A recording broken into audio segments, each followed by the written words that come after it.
I'm much better now that the ladies are back from space. What were they up there, 10 minutes? It's so cringy. Look at us, we're very wealthy. Don't we look great? Admire us. Well, yeah, and I also think it's fun to see somebody who has no self-awareness. Yeah. They're always the most fun. Katy Perry is in a full-blown meltdown after Joe Rogan absolutely shredded her space trip of the century on his show.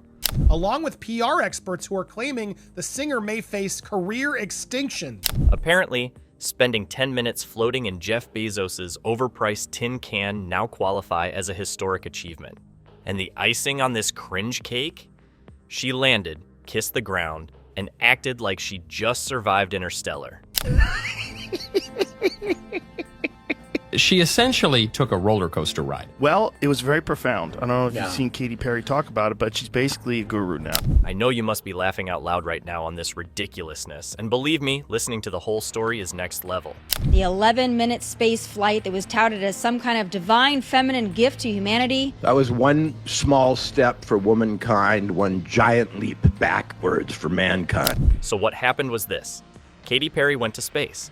Yes, actual outer space. Technically, she floated for about 11 minutes just above Earth's atmosphere in Jeff Bezos' glorified soda can called Blue Origin. But oh no, don't you dare call it a ride. Please don't call it a ride. That is not a friggin' ride. Whenever a man goes up, no one called that a ride. It was called a flight. It was called a journey, because a ride implies that it's something frivolous. I thought it was condescending. It was belittling to women. Lots of other people in the media were embarrassing themselves during this ordeal. Oprah Winfrey actually wept as she watched the all-female team launch into space. According to Katy and her PR squad, this was a life-altering, emotional, boundary-breaking journey. A spiritual awakening packed into less than the runtime of a bad music video.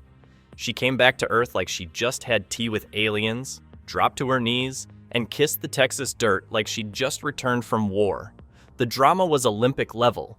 To going up, you said that you needed to go to space to heal. I know you're only a few minutes removed from this. I feel super connected to love. Goodness. I will never be the same. You'd think she went to Mars the way she's talking about it. She said it was the second most powerful thing in her life after giving birth. Not performing in front of millions. Not building a chart-topping career. No, this was it. 11 minutes of floating in a billionaire's capsule, and suddenly, Katy thinks she's the Dalai Lama in a spacesuit. And of course, every camera angle was perfectly staged. Every word was lined up like it came from a branded script.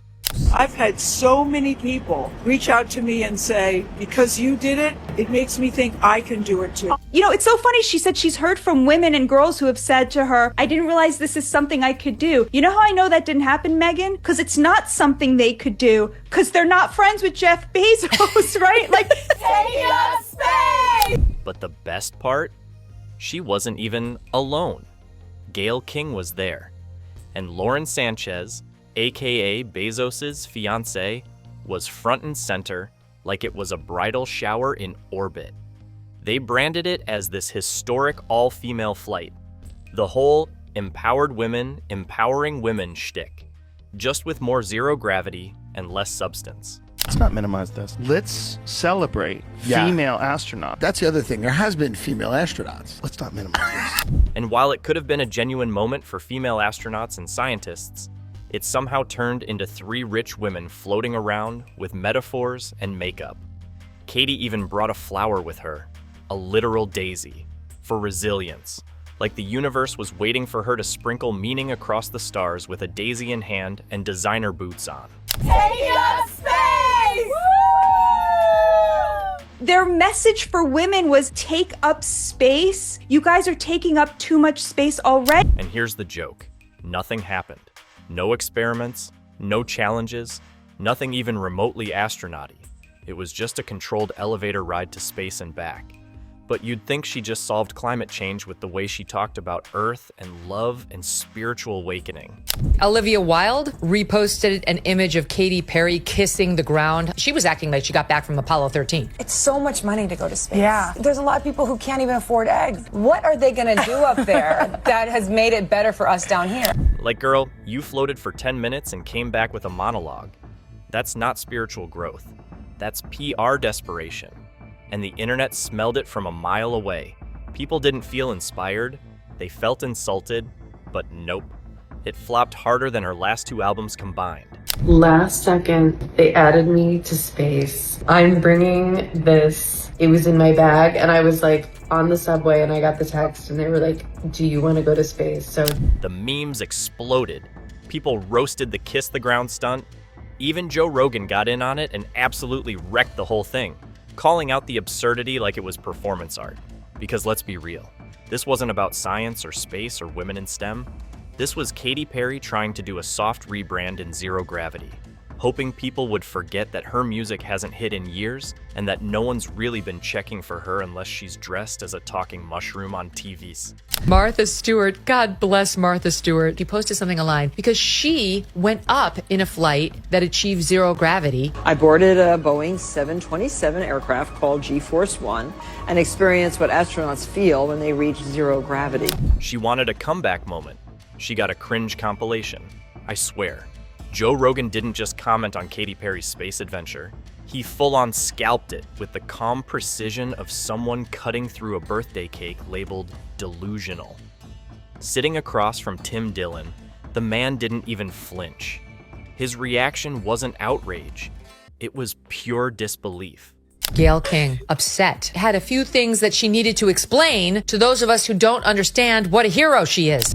And then came the deadpan question that tore the glittery wrapping paper right off the stunt. What were her findings? Joe zoomed in on that with the precision of a man who's seen too many TED Talks. He called it what it was, a dead daisy, snipped from its life source. So basically, not a symbol of resilience, but the opposite. A withered metaphor clutched by a pop star pretending she just reinvented astronautics. There's nothing frivolous about what we did. Let's see how it went on board the Blue Origin spacecraft.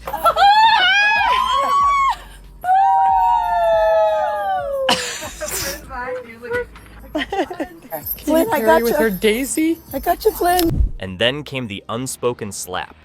The comparison between Perry and actual astronauts. Joe didn't have to say cosplay. You could see it written all over his face. Real astronauts go through brutal training, take real risks, operate real tech, and face the very real possibility of not coming back. Katy? She floated around in a luxury capsule that ran on autopilot and landed safely like an Amazon Prime package. No buttons were pushed, no systems were managed. Just vibes, cameras, and spiritual babble. They've gone next level. The montage of them about them. There, it's dark. It's like death. And I'm so proud of us. I really am proud of me. Flowers for me. I brought a daisy because I have so much love for my daughter Daisy, and I have so much love for Mother Earth. And the reason it stung so badly is because Joe wasn't even angry. He was confused. Genuinely baffled at the idea that billionaires and fading pop stars can repackage a luxury experience and try to pass it off as some feminist milestone. And what made his critique hit even harder? He was right. It's not the hate that hurts. It's the accuracy. If I can do this, I was telling these guys, I might even now get my ears pierced. I've never gotten my ears pierced because that hurts. I hope they can see the unity that we modeled and replicate that and understand that we weren't just taking up space, we were making space. But then it got worse, because just as the memes were settling in and the mockery was hitting full stride, the FAA showed up like a reality check with receipts. They officially said what we were all thinking. Katy Perry is not an astronaut, neither is Gayle King. Definitely not Lauren Sanchez. According to the FAA, you only earn that title if you perform safety-critical tasks during the flight. None of the people in this capsule could actually operate anything. It was all being remotely controlled. So it was cool. They took a very, very expensive, very, very cool roller coaster ride. That announcement? Brutal. Not because it was mean, but because it was so coldly factual. It cut through all the space-themed empowerment speeches and glittery post-flight monologues. None of them were responsible for anything. The rocket flew itself. They were just there. Which meant that everything from Katy's emotional speeches to her astronaut girly crew hashtag was based on a title she never earned. And the internet, being the savage beast that it is, pounced immediately. Lauren Sanchez was also reduced to tears by the experience. 6 women just did the same flight that he did. Oh, I just want to keep hugging you. We duplicated the trajectory of Alan Shepard's flight back in the day. People tore the whole thing apart. Taken up space crew? More like taken up screen time. Katy called them her astronaut sisters, like they'd trained in Houston and solved orbital physics together. In reality, they got glammed up, posed for the capsule cam, and floated for a few minutes like rich kids at a luxury retreat. In case you didn't know, Alan Shepard is famous because he was the first American to go to space in 1961. So we don't celebrate the people who do it as on a tourist trip 60 years later. We celebrate the people who were the first to do it. Gail doesn't want us to say that she took a ride, but that is in fact what she did. She took a ride on a remotely piloted craft. Anyone who denies my achievement is sexist. And the word astronaut isn't some Instagram caption. It means something. It carries weight. It's about risk, sacrifice, and actual contribution, not metaphors and flower props. So when the FAA drew the line, it wasn't just a technicality, it was a mic drop. It reminded everyone that if the word applies to everyone, then it means nothing. And Katy Perry borrowing that title without doing the work, that didn't inspire people, it insulted them. Earth looked it was so quiet. It was just quiet. And now we're supposed to celebrate her crossing new barriers for women, meaning boinking a billionaire and getting a free ticket to space for 11 minutes. And oh, the internet. They had a field day. Comment sections exploded with jokes. People started calling the crew space tourists in Gucci. Some even compared the whole thing to Disney's Soarin' ride, just with more hashtags and better cameras. Others crowned Katy as the world's first zero-G influencer. And it didn't matter how many heartfelt captions or tearful interviews followed. The narrative had already shifted. No one was buying the pioneer pitch anymore, because you can't fake legacy. And you sure as hell can't earn it from inside a remote-controlled capsule. They got in their special Oscar de la Renta designed suits, laid down in a capsule, and came back in 10 minutes, you guys. Social media didn't just react to Katy Perry's Blue Origin flight, it incinerated it. The backlash wasn't organized or calculated, it was instinctual, natural. Like the internet collectively saw through the glitter and zero-gravity hair flips and went, nope, we're not doing this today. They admired the universe, and what they were expecting was for us to admire the fact that they were rich enough and famous enough to have been granted this utterly, utterly vacuous experience from which they learned absolutely nothing. And it all started with a savage one-liner that somehow managed to outshine the entire 11-minute mission. One tweet, 4 words. Can we send her back? Courtesy of Wendy's official account. That wasn't just a roast, it was a cultural scalping. A red-haired burger mascot just torched a pop star's self-declared astronaut era in under 5 seconds. Because, you know what I was saying? It was like quiet, but then also really alive. One after the other. Her kneeling on the dirt got pasted into Warzone photos, reality TV reactions, and alien abduction posters. The phrase astronaut girly friends became a meme genre in itself. People slapped it onto photos of girls doing absolutely anything in matching outfits. Holding lattes, taking selfies, shopping at Target. Suddenly, Katy's empowering tagline became an instant symbol for elite detachment and PR delusion. And this right here is the moment that they've been training for. 2 days, becoming a crew, becoming a team. But the training, it all comes down to literally they learned how to buckle their seatbelts. Then came Amy Schumer. Out of nowhere, she joined the joke like a sniper with perfect comedic timing. She posted about being added to the mission last minute, claiming she just had a spacesuit in her bag when she got the call. It was satire, obviously. But that's what made it land so hard, because it highlighted just how random and unserious the entire mission looked to the public. The fact that anyone could believe Amy Schumer's joke for even half a second said everything about how the public was seeing Perry's space saga. As a punchline, not a breakthrough. And I asked my team to poll, like, what did they do during their 2 days? Their tasks, they spent the past 2 days practicing how to get into and out of the New Shepard capsule. People started clipping together montages of Perry floating in the capsule while monologuing about Earth and motherhood, layering it with voiceovers from mockumentaries and reality shows. The one that stuck the most? A mashup where someone replaced all audio from the capsule with a soundtrack of people bragging about getting into VIP clubs. Another one just had a black screen and the caption, "The only thing orbiting Earth was their egos." That went viral for days. Commenters didn't even need visuals anymore. Just quotes from the mission were enough to set people off. We are the Taking Up Space crew. There's 6 of us, all women. It's a historical flight to space because it's the first time that all women have been in space. But the internet wasn't done yet, because somewhere in all this chaos, Martha Stewart entered the chat, quietly, elegantly. No tantrums, no daisy speeches, no declarations of being changed forever. Just a throwback clip from 2007 of her casually floating in a zero-gravity flight. Her caption? "The drag we needed. Not loud, not snarky, but lethal." The internet pounced. This wasn't shade. This was a tactical airstrike from a woman who's been icon level long before hashtags became currency.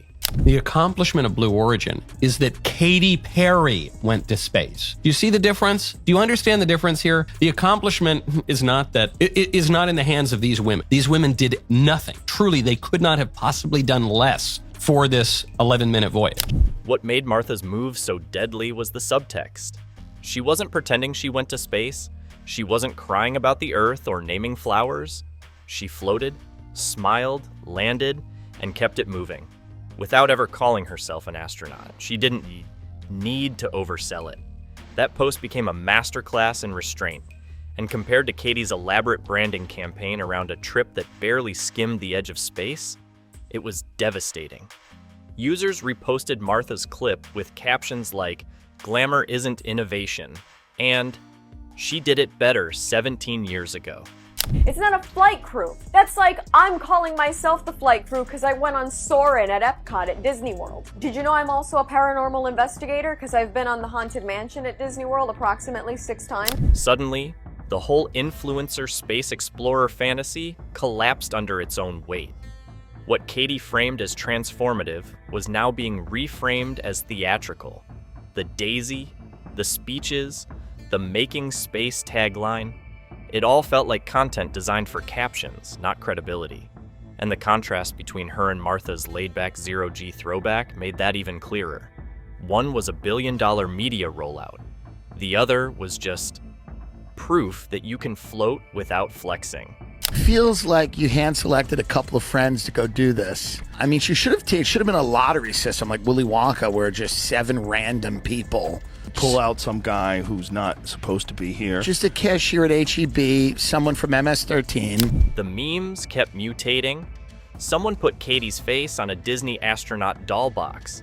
Another used AI to generate fake headlines like, "Katy Perry discovers Earth is round, cries tears of stardust." It didn't matter how expensive the trip was or how emotional the speech sounded. Online, Katy had already been rebranded, not as a space pioneer, not as a feminist trailblazer, but as the poster girl for overproduced space tourism.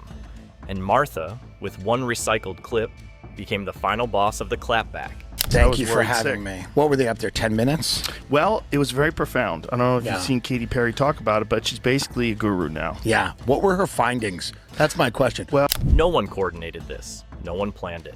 But the pattern was undeniable. The more Katy talked about transformation and courage and global unity, the more the internet turned up the volume on jokes. And every new headline about the Blue Origin flight felt like an invitation for another round of parody. The mission may have ended in 11 minutes, but the digital mockery had no return trajectory. Because once you become the meme, you don't get to decide what orbit you land in. Backlash against Katy Perry is not ending, with both Joe Rogan and Martha Stewart chiming in over the weekend, along with PR experts who are claiming the singer may face career extinction. When Lauren Sanchez floated through a Blue Origin capsule and said the words, "We're all in this together," something snapped on the internet. Not in a fun way, not in an inspiring way, in the kind of way where people immediately paused, stared at their screens, and muttered, "Did she really just say that?" Because no, we are very much not all in this together.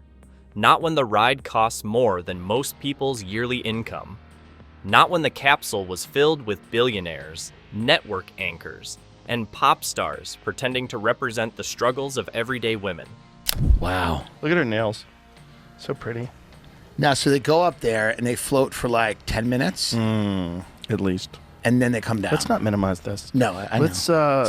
Let's not minimize this. For real, they did float for 10 minutes. That one quote, those 6 words, became an instant meme.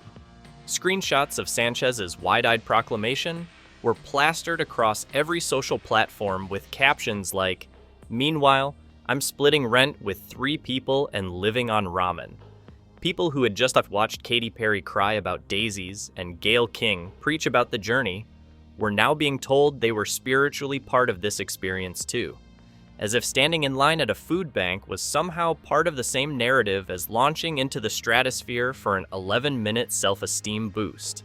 Because a lot of men astronauts, Yeah. they have to go to school. Right. They have to learn how to be a pilot Sure. first. Then they have to join the Air Force That's or right. the Navy. And then Right. they get appointed by NASA. That's right. And then they go to space. You know?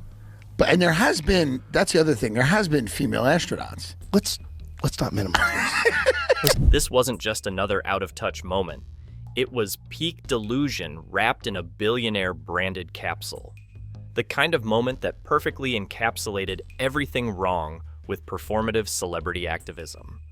Lauren Sanchez, partner of one of the richest men on Earth, earnestly declaring cosmic unity from inside a luxury rocket, while people on the ground are checking gas prices and wondering how they're going to buy eggs this week. The juxtaposition wasn't just tone deaf, it was radioactive. Is that she was rescued by By Elon Musk, who chose who wants to terrible expose fraud and waste. Yes. Did Musk rescue her? Yes. Oh, interesting. Yeah. I didn't know. Where's that in the news? That's what made it go viral. Because in that moment, "we're all in this together" didn't sound noble. It sounded insulting.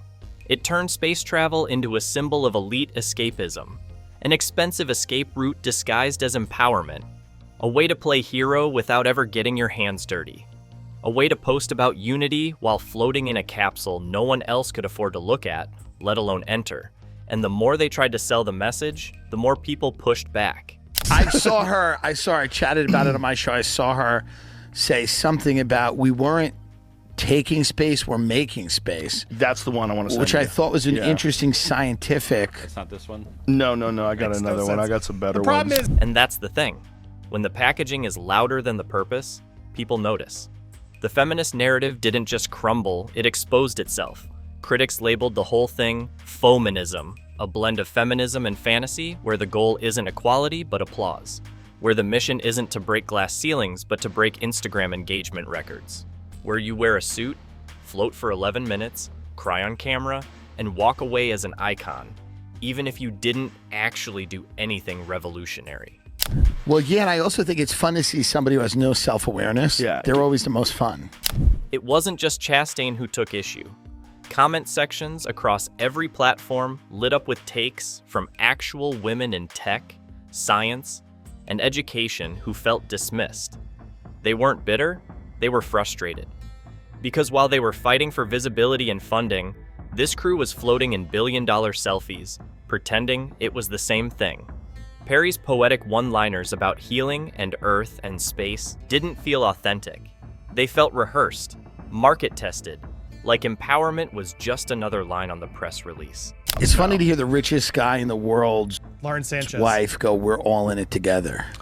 Oh boy. Yeah, I don't know if people feel that. Yeah, 1,000%. And then there was the fashion. Articles broke down her look like it was the Met Gala.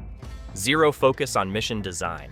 Zero technical insights, just coverage about how her suit complemented her skin tone and matched her Daisy tribute. Which, fine, if this was a photo shoot. But when you call it feminist history, the expectation changes, and what people saw wasn't a cultural reset, it was a rebrand. Space travel turned into a runway. Feminism turned into a filter, and the public wasn't buying it. The flight was supposed to mark progress. Instead, it marked distance. Between women who fight daily battles with little to no spotlight and women who float through space for 10 minutes and get celebrated like revolutionaries, that contrast didn't empower, it alienated. And every time someone tried to reinforce the message, it got worse. The internet didn't reject the idea of women in space. It rejected the idea that this particular stunt was representative of anyone but the women already at the top. What do you think about this historic adventure? Drop your thoughts in the comments and let's see who roasts it the best.